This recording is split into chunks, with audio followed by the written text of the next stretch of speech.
தான் நான் கல்கி படம் பார்த்துட்டு வரேன். என்னை பொறுத்தவரையில் நான் அதில் வந்து ஒரு சில மணித்தொழில்கள் நிமிஷங்கள் தான் நான் இந்த படத்தில் வரேன். எனக்கு இனி வேலை தொடங்கிறது வந்து பார்ட் 2ல் தான். அதனால் நான் கிட்டத்தட்ட ரசிகர்கள் பார்க்குற மாதிரி தான் நானும் இதை பார்த்தேன், வியந்து பார்க்கிறேன். உலக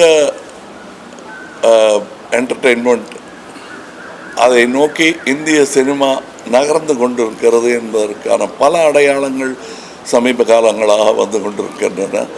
அவற்றில் ஒன்று நாக் அஸ்வின் அவர்களின் கல்கி என்று நான் நினைக்கிறேன்.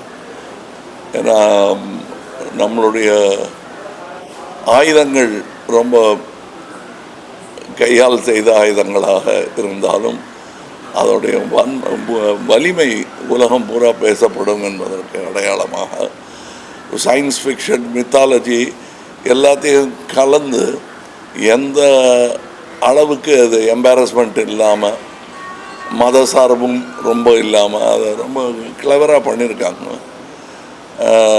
நான் வந்து மித்தாலஜி படங்களில் நடித்தது கிடையாது. நான் மனிதர்களோட வாழ்பவன். அதனால் இருந்தாலும் ஒரு சுவாரஸ்யமான கதையை இவர் சொல்லியிருக்கிறார். கதை சொல்லிகள் என்று வரும்போது இந்தியாவுடன் போட்டி போடுவதற்கு கிரேக்கம் போன்ற, சைனா போன்ற நாடுகளால் தான் இயலும். மற்ற கல்ச்சர்ஸ்க்கு அவ்வளோ கதைகள் கிடையாது. அந்த கதைகளிலிருந்து செலக்ட் பண்ணி செதுக்கி எடுத்து ஒரு ஜனரஞ்சகமான படத்தை உருவாக்கி இருக்கிறார். ரொம்ப பொறுமையுடன் அதை வந்து எல்லாரையும் பொறுமையுடன் வரவழைத்து அவங்கள இதில் பங்கெடுத்துக்க வச்சுருக்காங்க. அமித்ஜியெல்லாம் வந்து எந்த பட்டியலில் சேர்க்கறது, இளம் நடிகர்கள் பட்டியலையா இல்லை பழம் நடிகர்கள் பட்டியலில் சேர்க்கறதாங்கிறதுல குழப்பம் வர்ற அளவுக்கு அவ்வளோ பிரபாவமாக பண்ணியிருக்காரு. இதில் வரக்கூடிய இது வந்து ரெகுலர் ஒரு ஆந்திராவில் இருந்தோ அல்லது வடநாட்டில் இருந்தோ ஒரு படம் வரும்போது ஒரு டுவேட் எத்தனை இருக்குது, ஃபைட் எத்தனை இருக்குதுன்னு, இதில் டுவேட் எத்தனை இருக்குதுன்னு கேட்டால் இல்லைன்னு கூட தைரியமாக சொல்லலாம். ஆனால் ஃபைட்ஸ் எக்கச்சக்கமாக இருக்குது. இது குழந்தைகளை எண்ணி எடுக்கப்பட்ட படம் மாதிரி தான் எனக்கு தெரியுது. நீங்கள் என்ன தாடியில் கொஞ்சம் வேலை தெரியுது, நீங்கள் குழந்தைகள் படத்தை ரசிக்கிறீங்கன்னா எல்லாருக்குள்ளேயும் குழந்தை இருக்கிறது என்பதை நினைவுபடுத்தும் ஒரு படம்.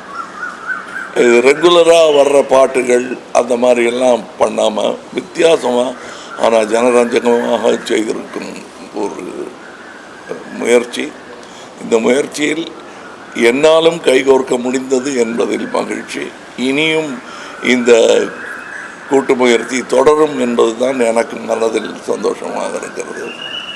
அடுத்து இன்னைக்கு இங்கேருந்து நேர சிங்கப்பூரிலிருந்து தொடங்குகிறோம். இந்தியன் 2 இங்கேருந்து தான் ஆரம்பித்தோம், சென்னையிலேருந்து ஆரம்பித்தோம், பம்பாய் போனோம்.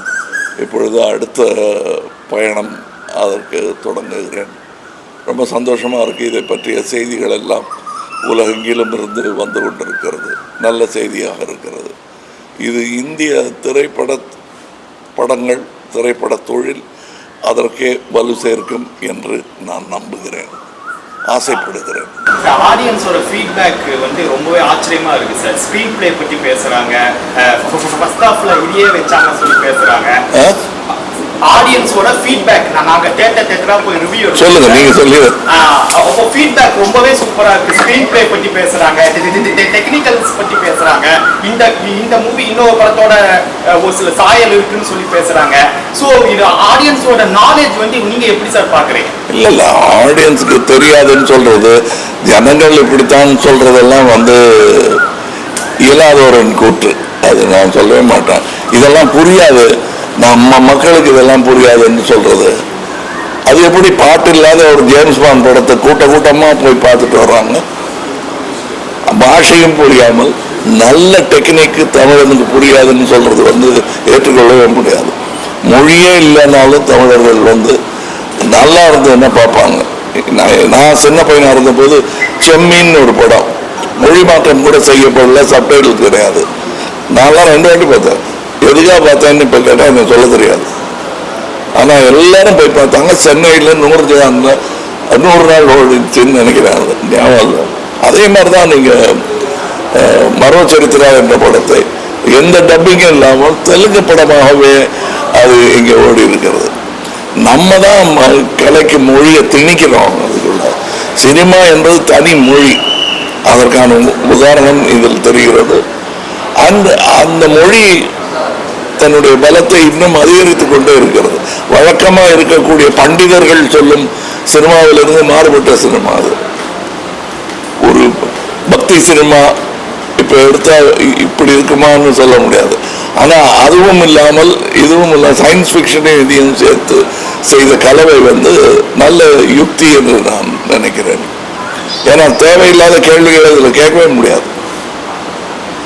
அந்த கேள்வி கேட்பதற்கு நேரமே இல்லாமல் இது புனைகதை தான் என்று தைரியமாக சொல்லி ஆரம்பிக்கும் போது கேள்வியை கேட்க முடியாது.